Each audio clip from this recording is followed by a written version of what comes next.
Hello everyone, I am doctor Alok Agarwal. और आज के इस वीडियो में हम देखेंगे बेसिक मैकेनिकल इंजीनियरिंग BT 203 के यूनिट 3 का फ्लूइड का बहुत ही important topic, that is Bernoulli's theorem. हम देखेंगे बर्नौलीज थ्योरम क्या होता है, उसका डेरिवेशन करेंगे हम, और we will see the numericals associated with Bernoulli's theorem. तो let us start with Bernoulli's equation. Bernoulli's theorem या Bernoulli's equation is a law of conservation of energy. इस इक्वेशन के अकॉर्डिंग अगर कोई फ्लूइड फ्लो कर रहा है, वो आइडियल फ्लूइड है, मतलब उसकी विस्कोसिटी जीरो है, वो इनकम्प्रेसिबल फ्लूइड है, तो अगर वो फ्लो कर रहा है किसी भी पाइप में एट अ स्टडी रेट, तो टोटल एनर्जी उस फ्लूइड की at any point in the fluid will remain same और will remain constant. Total energy किसी भी सेक्शन में हम देखेंगे, किसी भी पॉइंट में हम देखेंगे, तो it will remain constant. That is Bernoulli's theorem. अब ये जो बर्नौलीज थ्योरम है, इसमें जो टोटल एनर्जी की बात हुई है, वो टोटल एनर्जी में कौन कौन सी एनर्जी आती है? सबसे पहले आती है प्रेशर एनर्जी, क्योंकि फ्लूइड फ्लो कर रहा है because of some pressure difference. दूसरी आती कैनेटिक एनर्जी, क्योंकि अगर फ्लूइड फ्लो कर रहा है तो उसकी कुछ वेलोसिटी है, अगर उसकी कुछ वेलोसिटी है तो it will be associated with kinetic energy, तो उसमें कुछ काइनेटिक एनर्जी रहेगी। And third one is potential energy, it is because of height, कि अगर उसका एलिवेशन चेंज हो रहा है ड्यूरिंग द फ्लो, तो उसके पोटेंशियल एनर्जी में भी चेंज आएगा।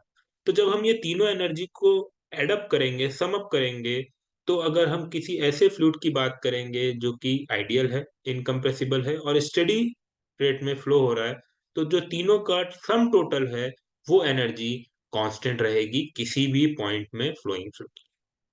तो अगर हम इसको पर यूनिट वेट में इन एनर्जीज को देखें, तो पोटेंशियल सॉरी प्रेशर एनर्जी हो जाएगी P/ρg, काइनेटिक एनर्जी हो जाएगी V²/2g, और हमारी पोटेंशियल एनर्जी हो जाएगी Y, जो कि हाइट के कारण होगी।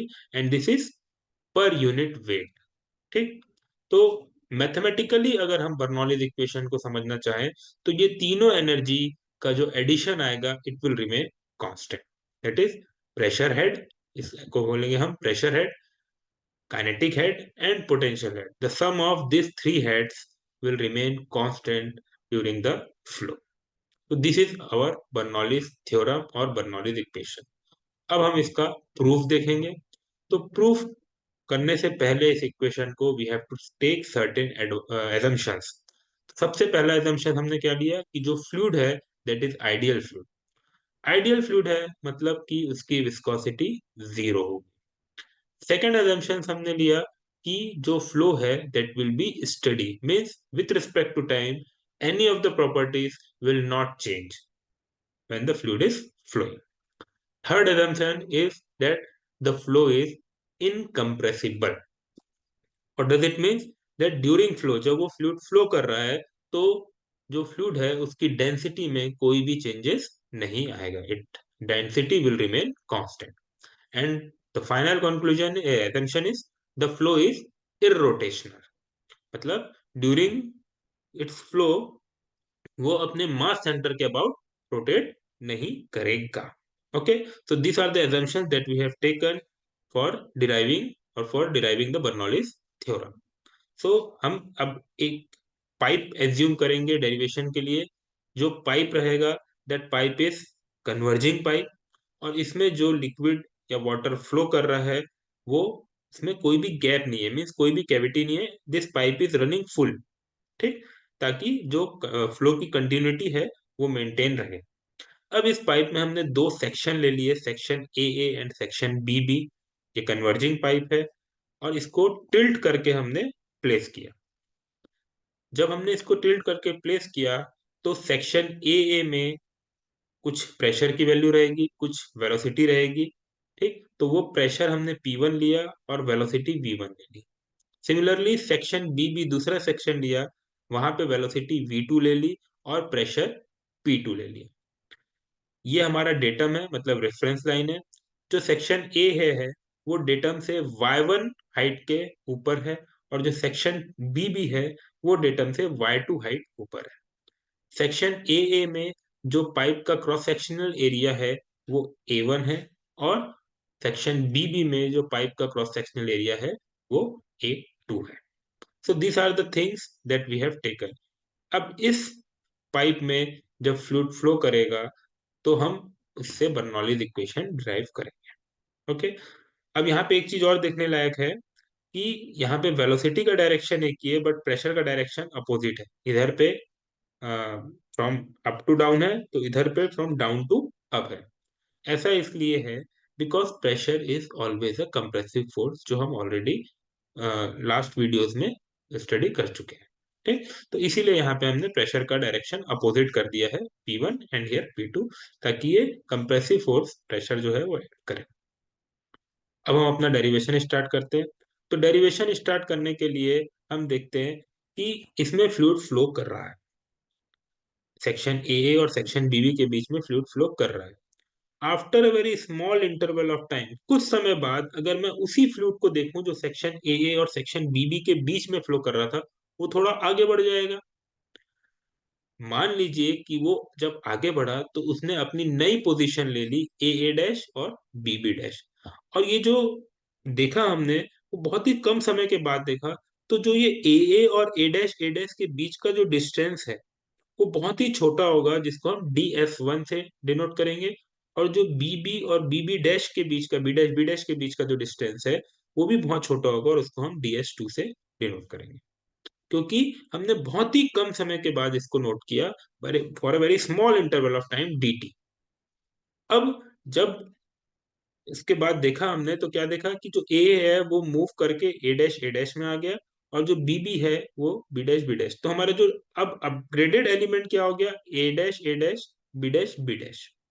ठीक, अब अगर ये दोनों को कंपेयर करें, AA BB सेक्शन के बीच में और A डैश और B डैश सेक्शन के बीच में, तो हमको क्या दिख रहा है कि ये जो बीच वाला सेक्शन है A डैश BB, ये दोनों ही कंट्रोल वॉल्यूम में कांस्टेंट है, वो सेम है। तो चेंजेस कहाँ पे आया, ये ऊपर वाला A डैश और B डैश B डैश, बीच वाली जो चीजें हैं वो सेम है। ठीक, तो यहाँ पे और यहाँ पे चेंजेस आए। ठीक, अब हम आगे की स्टडी करते हैं कि जो A और B के बीच में जो लिक्विड है, ठीक, उसका वेट कैपिटल W है, हमने ये एज्यूम किया। ठीक, अब जो कि फ्लो कंटिन्यूअस है, तो ये कैपिटल W, और यही कैपिटल W जब हमने देखा कि AA और BB के बीच का फ्लूइड आगे बढ़ के A डैश और B डैश आ गया है, मतलब ये पूरा का पूरा फ्लूइड आगे की तरफ डिस्प्लेस हो गया है, और उसमें बीच वाला पोर्शन ये कॉमन है। तो हम ये बोल सकते हैं कि जो फ्लूइड A डैश के बीच में था, वो ही फ्लूइड B डैश के बीच में। तो अगर इस फ्लूइड का वेट W है, यहाँ पे जो बीच में फ्लूइड है, और तो इस फ्लूइड का भी वेट W ही होगा। और उसकी वैल्यू कैसे होगी, उसकी वैल्यू होगी weight is equal to weight density into volume. Weight density क्या होता है, वेट अपॉन वॉल्यूम। जब वेट अपॉन वॉल्यूम को हम वॉल्यूम से मल्टीप्लाई करेंगे तो हमको क्या मिल जाएगा, वेट। तो यहाँ पे वॉल्यूम कितना होगा, यहाँ पे वॉल्यूम होगा एरिया इनटू जो डिस्टेंस आगे मूव किया है, मतलब AA और A डैश के बीच का गैप। तो A1 एरिया था इस सेक्शन में, और DS1 ये आगे की तरफ मूव किया। ठीक, सिमिलरली यहाँ पे वॉल्यूम क्या होगा, A2 इंटू DS2। तो हमको वेट क्या मिल गया, weight density W into A1 into DS1, which is also equal to small w, weight that is weight density, into A2 into DS2। Okay, so अब यहाँ पे हम A1 DS1 can be written as capital W by small w. Similarly, A2 DS2 can also be written as capital W by small w. तो हमने यहाँ से ये देखा कि A1 DS1 will be equal to A2 DS2, क्योंकि right side capital W by small w, that is weight density by, sorry, weight by weight density, it is there. Okay, तो यहाँ से हमको A1 DS1 is equal to A2 DS2 आ गया। अब हम आगे बढ़ते हैं। जब फ्लूइड A से A डैश मूव किया तो कुछ वर्क करना पड़ा, तभी वो मूव करेगा। और वर्क की वैल्यू क्या होगी, force into distance. Force into distance. Okay, अब ये जो वर्क है W1, जिसको हम W1 से डिनोट कर रहे हैं, वो क्या होगा? Force into distance. फोर्स क्या होगा? ये फोर्स क्या होगा? Pressure force which will be equal to P1 into A1। Pressure at section AA that is P1, area at section AA that is A1। तो ये हो गया हमारा फोर्स P1 इंटू A1, और ये DS1 हो गई हमारी डिस्टेंस। तो work done in moving the fluid from AA to AA dash, जो हमने AA लिया था और जो AA डैश लिया था, उसको मूव करने में जो वर्क करना पड़ा that is P1 A1 DS1। Similarly B से लेके बी डैश बी डैश तक जब फ्लूइड मूव हुआ तो वहां पे भी कुछ वर्क हुआ, तो वहां का भी वर्क होगा प्रेशर फोर्स इनटू डिस्टेंस। तो pressure force P2 into A2 आ जाएगा सेक्शन बीबी में, और डिस्टेंस DS2। लेकिन यहाँ पे माइनस साइन भी आएगा क्योंकि प्रेशर का जो डायरेक्शन है यहाँ पे अपोजिट है। तो हमको W2 मिल गया, -P2 A2 DS2। अब टोटल वर्क या net work done will be summation of this two work. तो नेट वर्क क्या हो जाएगा? P1 A1 DS1 minus P2 A2 DS2, जो एडिशन होगा विथ माइनस साइन होगा। ठीक, अब हमने यह देखा, लास्ट स्लाइड में देखा था हमने कि A1 DS1 और A2 DS2 दोनों क्या है? सेम है। तो this A2 DS2 can be replaced to A1 DS1, तो हमने यहाँ पे रिप्लेस कर दिया। अब A1 DS1 यहाँ से कॉमन आ जाएगा और हमको W नेट क्या मिल जाएगा? P1 minus P2 A1 DS1। ठीक है, ये A1 DS1 क्या था? Capital W by small w। So finally we get W net as P1 minus P2 upon capital W by small w। Okay, तो ये हमारा नेट वर्क डन आया फ्लूइड को ए ए बी बी से आगे मूव करके ए डैश बी डैश तक ले जाने। This is pressure work. Next, अब हम देख रहे हैं कि जो फ्लूइड है वो नीचे की तरफ आ रहा है। उसकी हाइट y1 थी पहले, अब पाइप की हाइट y2 है, तो वो नीचे की तरफ आ रहा है। तो जब वो नीचे की तरफ आएगा तो उसकी पोटेंशियल एनर्जी कम होगी, तो यहाँ पे पोटेंशियल एनर्जी का क्या होगा? लॉस होगा। तो what will be the loss of potential energy? पहले जितनी पोटेंशियल एनर्जी थी जब वो ए में था, माइनस बीबी में जब आया तब कितनी पोटेंशियल एनर्जी हुई? तो that will B mg y1 minus y2, क्योंकि एट सेक्शन ए वहां पे पोटेंशियल एनर्जी थी mass into g into y1, और जब सेक्शन बीबी में आया तब पोटेंशियल एनर्जी हुई m into g into y2। तो this is the change in potential energy और loss in potential energy. Similarly gain in kinetic energy होगी क्योंकि वहां पे एरिया कम हो रहा है, फ्लूइड इनकम्प्रेसिबल है। तो जब एरिया कम होता है तो वेलोसिटी बढ़ती है एज पर कंटिन्यूटी इक्वेशन। तो यहाँ पे क्या होगा? जो काइनेटिक एनर्जी होगी वो इंक्रीज होगी। कैसे इंक्रीज होगी? Final kinetic energy minus initial kinetic energy. Final kinetic energy कितनी है? ½ mv2 स्क्वायर, और इनिशियल काइनेटिक एनर्जी कितनी है? ½ mv1 स्क्वायर। जब हम सब्ट्रैक्ट करके गेन इन काइनेटिक एनर्जी लिखेंगे तो it will be 1/2 mv2 square minus v1 square. अब देखिए यहाँ पे हमने क्या किया है, ये जो mg है इसको हमने कैपिटल W के फॉर्म में लिख दिया। Mass into gravitational acceleration is capital W। Similarly इस m को भी हमको W के फॉर्म में लिखना है क्योंकि यहाँ पे W है प्रेशर वाले नेटवर्क में। तो इस m को हम कैपिटल W बाई जी लिखते हैं। तो यहाँ पे देखिए तीनों जगह मास टर्म हट गया है और कैपिटल W से वो रिप्लेस कर दिया है। ठीक, अब हम आते हैं अपने लास्ट पॉइंट, लास्ट स्टेज में डेरिवेशन के। According to law of conservation of energy क्या होगा?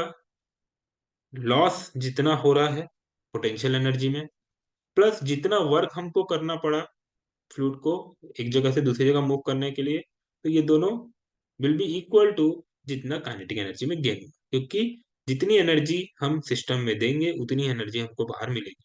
तो पोटेंशियल एनर्जी काइनेटिक एनर्जी में कन्वर्ट हुई और हमने फ्लूइड को मूव करने में वर्क किया, तो that is again converted into kinetic energy. तो इसको तीनों की जो वैल्यू आई थी, loss in potential energy, work done और गेन इन काइनेटिक एनर्जी, इसको हमने यहाँ पे रखा तो हमको ये इक्वेशन मिला। ठीक, अब जो वन वाले टर्म है हम उसको एक तरफ ले जाएंगे, टू वाले टर्म को अलग ले जाएंगे, लेकिन उससे पहले हम इस W को कॉमन लेके कैंसल आउट करेंगे। ओके, तो जब वन वाले टर्म को एक तरफ ले गए, टू वाले टर्म को एक तरफ ले गए, तो हमको ये मिला P1 by W that is weight density या फिर इसको हम रो जी भी बोल सकते हैं, v1 square by 2g plus y1 is equal to P2/W plus v2 square by 2g plus y2 which is equal to constant. And this is our Bernoulli's equation or Bernoulli's theorem. So this is the simple derivation of Bernoulli's theorem. Next, अब हम आते हैं numerical में। तो हम तीन problem देखेंगे numerical की। तो पहली प्रॉब्लम है that water is flowing through a taper pipe of length 100 metre. एक टेपर पाइप है जिसका लेंथ 100 मीटर है, वाटर उसमें फ्लो कर रहा है, having diameter 600 mm at upper end, जो कि अपर एंड है, and 300 mm at lower end. यहाँ पे नीचे में कितना डायमीटर है, 300 mm। और जो वाटर का फ्लो रेट है, it is given 50 litres per second. Okay, the pipe has a slope of 1/30। Pipe का जो स्लोप है वो 1/30 है। Find the pressure at the lower end. हमको यहाँ पे लोअर एंड में प्रेशर निकालना है। If the pressure at higher end is given 19.62। तो सबसे पहले तो हम ये फिगर बना लीजिए लेंगे, ठीक। उसके बाद हम सॉल्व करना स्टार्ट करेंगे। तो सबसे पहले अपन क्या करेंगे, गिवन कंडीशन लिखेंगे। गिवन कंडीशन में सबसे पहले हम लेंथ लिखेंगे क्योंकि लेंथ दी हुई है। डायमीटर 600 mm दिया है, उसको हमको मीटर में कन्वर्ट करना पड़ेगा। हम मीटर में कन्वर्ट करेंगे तो 600 mm का 0.6 मीटर आएगा। और वहीं पे हम एरिया भी निकाल लेंगे क्योंकि हमको एरिया लगेगा, हमको वेलोसिटी निकालना पड़ेगा दोनों जगह। तो वेलोसिटी हम कंटिन्यूटी इक्वेशन से निकालेंगे, इसलिए एरिया निकालना पड़ेगा। Area π/4 d1 square. जब हम यहाँ पे d1 की वैल्यू 0.6 रखेंगे तो हमारा जो एरिया आएगा वो 0.2827 मीटर स्क्वायर आ जाएगा, ठीक। सेकेंड, जब सेक्शन 2 का डायमीटर 300 mm को 3.3 मीटर रख के एरिया निकालेंगे तो we get area 0.07068 metre square. तो दोनों ही जगह में हमारा एरिया आ गया। अब डिस्चार्ज हमको दिया हुआ है 50 लीटर पर सेकेंड। इस लीटर को हमको मीटर क्यूब में कन्वर्ट करना पड़ेगा। हमको पता है लीटर को मीटर क्यूब में कन्वर्ट करने के लिए हमको 1000 से डिवाइड करना पड़ता है। हम इसको 1000 से डिवाइड करेंगे तो what we will get 0.05 metre cube पर second as our flow rate और डिस्चार्ज। जैसे ही हमको डिस्चार्ज मिला, we can get velocity v1 and velocity v2। Pressure it is given 19.62 at section 1। अब हमको सबसे पहले क्या निकालना है, वेलोसिटी v1 और वेलोसिटी v2। अब उसके लिए क्या करना पड़ेगा, देखिए हमको क्या पूछा है, प्रेशर P2 पूछा है, तो वो कहाँ से निकलेगा, बर्नौलीज इक्वेशन से। अब बर्नौलीज इक्वेशन में तीन हेड होते हैं, pressure, kinetic and potential head, ठीक। तो प्रेशर हेड एक साइड का दिया है, दूसरे साइड का पूछा है। पोटेंशियल हेड किसी का नहीं दिया है। और काइनेटिक हेड हमसे निकालना है। हम काइनेटिक v1 और v2 तो हम निकाल लेंगे with the help of continuity equation. तो पोटेंशियल हेड के लिए हम एज्यूम करेंगे कि जो हमारा डेटम है वो लोअर एंड के पाइप के सेंटर से जा रहा है। तो जब हमने ये एज्यूम किया तो हमारा y2 0, ठीक। अब y2 0 हुआ और क्वेश्चन में दिया है स्लोप इज 1/30। तो with the help of this 100 metre की लेंथ है, तो हम यहाँ से जो हमारा y1 है वो निकाल लेंगे, इसको z1 या y1 कुछ भी लिख सकते हैं अपन। तो यहाँ पे z1 लिखा है, y1 भी लिख सकते हैं। y1 हमारा हो जाएगा 1/30 × 100। 1/30 का मतलब है कि 30 मीटर जब पाइप आगे बढ़ेगा at a distance of 30 metre, it will gain elevation of 1 metre. Next 30 meter, it will again gain elevation of 1 meter, and last 30 meter, it will again gain elevation of 1 meter. So 100 metre में total कितना elevation वो gain करेगा, तो 1/30 × 100 that is 10/3 आ जाएगा हमारा, जो कि आएगा 3.33।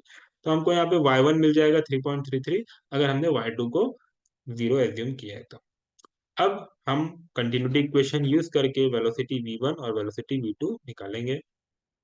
Q is equal to a1 v1 होता है, तो v1 हो जाएगा हमारा Q/a1।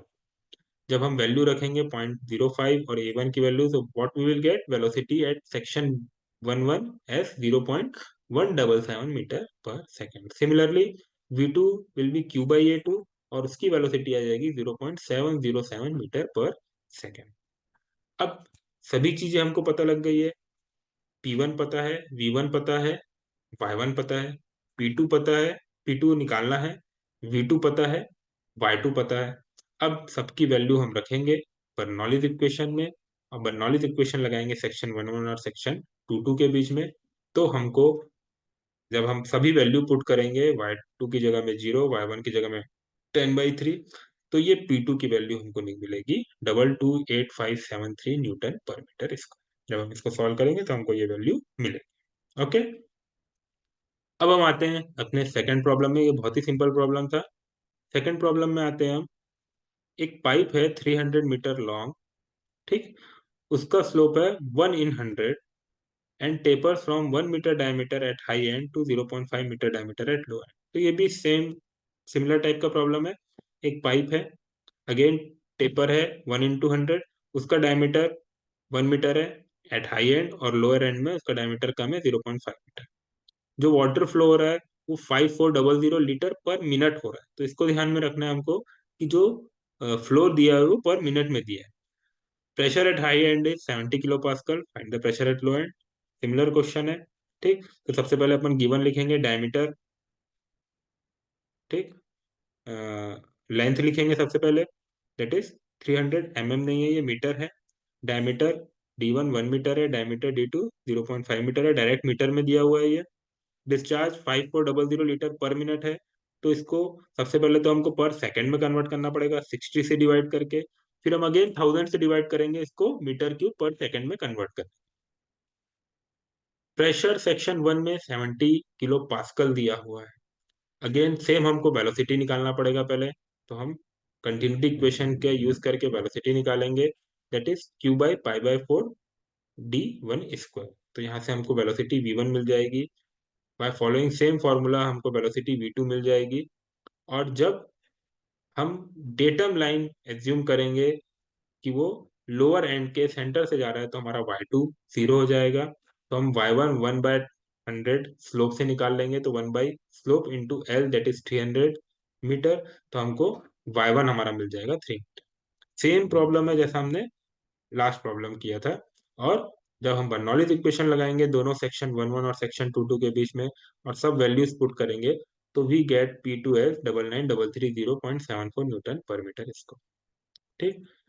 ये स्लोप वाला यहाँ पे ट्रिकी है थोड़ा, कि हमको ये एलिवेशन निकालने के लिए दिया जाता है 1/100 या 1/200, जो भी स्लोप दिया रहेगा उसके अकॉर्डिंग हमको लेंथ ऑफ पाइप से वो एलिवेशन निकालना रहेगा। अब देखिए, ये तो हो गई सब आइडियल कंडीशन, जब लॉस बिल्कुल भी नहीं हो रहा है, जब फ्लूइड फ्लो हो रहा है और लॉस नहीं हो रहा है। लेकिन एक्चुअल में क्या होता है, जब भी फ्लूइड फ्लो होता है तो कुछ ना कुछ लॉस होता है बिकॉज ऑफ फ्रिक्शन। तो क्योंकि कोई भी फ्लूइड ऐसा नहीं है जिसकी विस्कोसिटी 0 होती है, तो कुछ ना कुछ रेजिस्टेंस के कारण, फ्रिक्शनल फोर्स के कारण लॉस होता है। तो जब फ्लूइड फ्लो हो रहा है, तो जिस डायरेक्शन में फ्लूइड फ्लो हो रहा है, कंटिन्यूअसली वहां पे एनर्जी डिक्रीज होते जा रही है, क्योंकि वहां पे एक्सपेंडिचर ऑफ एनर्जी हो रहा है। रेजिस्टेंस को ओवरकम करने के लिए वहां पे एनर्जी लॉस हो रहा है। जब एनर्जी लॉस हो रहा है, तो जिधर से फ्लूइड आ रहा है वहां पे ज्यादा एनर्जी रहेगी टोटल, और जहां पे फ्लूइड जा रहा है वहां पे कम एनर्जी रहेगी। मतलब अप स्ट्रीम साइड में एनर्जी ज्यादा रहेगी और डाउन स्ट्रीम साइड में एनर्जी कम रहेगी। तो बर्नौलीज इक्वेशन हम डायरेक्ट किस तरह से लिखेंगे, जहां से फ्लूइड आ रहा है वहां पे एनर्जी ज्यादा रहेगी, और जहां पे फ्लूइड जा रहा है वहां पे एनर्जी कम रहेगी। तो हमको अगर बर्नौलीज इक्वेशन लिखना है, तो हमको एक हेड लॉस से कंपनसेट करना पड़ेगा, क्योंकि टोटल एनर्जी की बात करें तो it will be less than total energy eight upstream. तो यहाँ पे जो लॉस हो रहा है उसको हमको ऐड करना पड़ेगा, जिसको हम फ्रिक्शनल लॉस बोलते हैं। तो रियल फ्लूइड के लिए हमारा बर्नौलीज इक्वेशन थोड़ा सा मॉडिफाई हो जाए। अब इससे रिलेटेड एक प्रॉब्लम देखते हैं, जो कि बहुत ही इंपॉर्टेंट प्रॉब्लम है। A water supply pipeline changes diameter from 20 centimeter at A to 50 centimeter at B। एक पाइपलाइन है जिसमें वाटर सप्लाई हो रहा है, एंड ए में डायमीटर 20 सेंटीमीटर है एंड बी में 50 सेंटीमीटर है। Pressure at A and B are given. A में 78.5 किलोन्यूटन पर मीटर स्क्वायर, बी में 58.9 न्यूटन किलोन्यूटन पर मीटर स्क्वायर। अब जो एंड बी है वो 3 मीटर ऊपर है एंड ए से, तो यहाँ पे वाई बी जो हो गया, अगर मैं ए 1 और 2 की जगह ए और बी से डिनोट करूँ, तो जो वाई बी अगर मैं 3 मीटर लूंगा, तो वाई ए 0 हो जाएगा, क्योंकि बी जो है वो ए से 3 मीटर ऊपर, ठीक। If the flow in pipeline is 200 litre पर सेकेंड, ठीक। फ्लो रेट दे दिया है, क्यू दे दिया है। तो अब पूछा है, इतनी डेटा दिया है, तो फ्लो का डायरेक्शन क्या? ठीक, सभी चीजें दे दिया है यहाँ पे। फ्लो का डायरेक्शन क्या होगा? और फ्लो का डायरेक्शन हम कैसे पता करेंगे? कि हमको पता है कि फ्लो हमेशा हाई एनर्जी से लो एनर्जी होता है, तो हम दोनों सेक्शन में टोटल एनर्जी निकालेंगे। जिधर ज्यादा एनर्जी होगी, फ्लो वहां से हो रहा है कहाँ तक? जिधर कम एनर्जी होगी। और सेकंड पूछा है कि ए और बी सेक्शन के बीच में कितना हेड का लॉस होगा। ठीक है, तो दोनों में जो एनर्जी, टोटल एनर्जी आएगी, दोनों का हम डिफरेंस कर देंगे तो हमको हेड लॉस भी मिल जाएगा। ठीक, तो स्टार्ट करते हैं इसको बनाना अपन। सबसे पहले अपन गिवन लिख लेते हैं। डायमीटर 20 सेंटीमीटर दिया है सेक्शन ए में, तो उसको मीटर में कन्वर्ट कर लेंगे। सिमिलरली बी में 50 सेंटीमीटर दिया है, उसको भी मीटर में कन्वर्ट कर लेंगे। प्रेशर दिया हुआ है किलो न्यूटन में, उसको हमको न्यूटन में कन्वर्ट करना पड़ेगा 10⁻³ से मल्टीप्लाई करके। सिमिलरली फॉर बी हम प्रेशर को न्यूटन पर मीटर स्क्वायर में कन्वर्ट करेंगे। फ्लो रेट 200 लीटर पर सेकंड दिया है, 1000 से डिवाइड करके इसको मीटर क्यूब पर सेकंड में हम कन्वर्ट कर लेंगे, तो आ जाएगा हमारा 0.2 मीटर क्यूब पर सेकंड। इसके बाद हमको वेलोसिटी हेड निकालने के लिए वेलोसिटी निकालना पड़ेगा। तो velocity at A will be Q by area of pipe. जब हम इसको फॉर्मूले में रखेंगे तो हम देखेंगे कि जो वेलोसिटी एट ए आ रही है दैट इज 6.366 मीटर पर सेकेंड। यहाँ पे q by pi by 4 D A square किया तो 4 आके ऊपर multiply, simple. Velocity at b will be again q by pi by 4 D B square, जहाँ पे डी बी क्या है 0.5।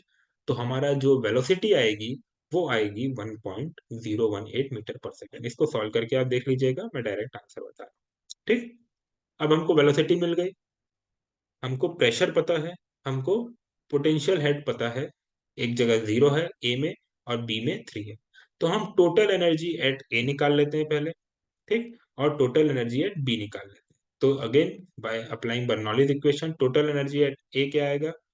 Potential energy plus pressure energy plus kinetic energy. तो potential head at A क्या है? 0 है। प्रेशर हेड क्या है? पी ए बाई रो जी, रो की वैल्यू 9.81, सॉरी जी की वैल्यू 9.81 और रो की वैल्यू 1000, तो 9810 हो गया। वेलोसिटी हेड अभी हमने निकाला 6.366 स्क्वायर रखेंगे यहाँ पे, डिवाइडेड बाई 2 इंटू 9.81, तो हमको total energy at section A मिल जाएगी 10.065 metre of water. Same formula use करके हम ईबी निकालेंगे, लेकिन यहाँ पे वाई बी 3 हो जाएगा। पीबी की जगह में हम प्रेशर एट सेक्शन बी रखेंगे। वीबी की जगह में जो वेलोसिटी एट सेक्शन बी आई 1.018 वो रखेंगे। तो हमको जब इसको सॉल्व करेंगे तो हमको मिलेगा 9.053 metre of water. Head, head को हम हमेशा मीटर ऑफ वाटर या जो भी फ्लूइड फ्लो कर रहा है उसके फॉर्म में लिखते हैं, क्योंकि यहाँ पे हम डेंसिटी वाटर फ्लो कर रहा है, इसलिए यहाँ पे डेंसिटी वाटर के लिए।